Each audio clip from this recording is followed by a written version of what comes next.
కాల్వ శ్రీరాంపూర్ మండలం జొన్నల మల్యాల సమీపంలోని నక్కలబాగులో కూలీలు చిక్కుకున్నారు. ఉసురు అంతంత మాత్రం ఉండడంతో అవతల వైపు వెళ్లి కూలీ పనులు పూర్తి చేసుకుని ముగించుకొని తిరిగి వచ్చే క్రమంలో మధ్యాహ్నం కురిసిన కుండపోత వర్షానికి నక్కలబాగు ఉధృతమైంది. వెంటనే విషయం తెలుసుకున్న స్థానికులు మల్యాల గ్రామానికి చెందిన కొందరు యువకులు తాళ్ల సహాయంతో కూలీలందరినీ క్షేమంగా కాపాడారు. వాగు దాటి క్రమంలో ఇద్దరు మహిళలు ప్రాణాపాయ స్థితి నుండి బయటపడ్డారు. కూలీ కోసం వస్తే ప్రాణాల మీదకి వచ్చిందంటూ గోడుగోడున విలపించారు మహిళలు. నీళ్ళల్లా నువ్వు కొట్టుకపోయిండు, ఇప్పుడు ఎట్లుండే నీ బాధ?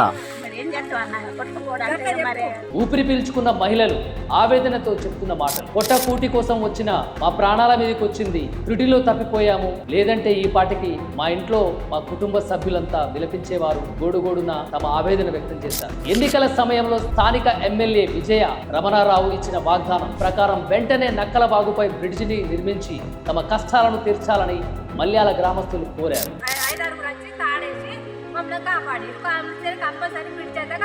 గత 2 సంవత్సరాలుగా ఎన్నిసార్లు విన్నవించినా కూడా ఎవరు పట్టించుకోవడం లేదని, నిత్యం వాగు దాటి వ్యవసాయ పనులు చూసుకోవడానికి అవతల వైపు వెళ్ళక తప్పని పరిస్థితులు ఉన్నాయని ఆ గ్రామస్తులు తెలుపుతున్నారు. పొట్టకూటి కోసం వస్తే ప్రాణాలు పోగొట్టుకునే పరిస్థితి వచ్చిందన్నారు.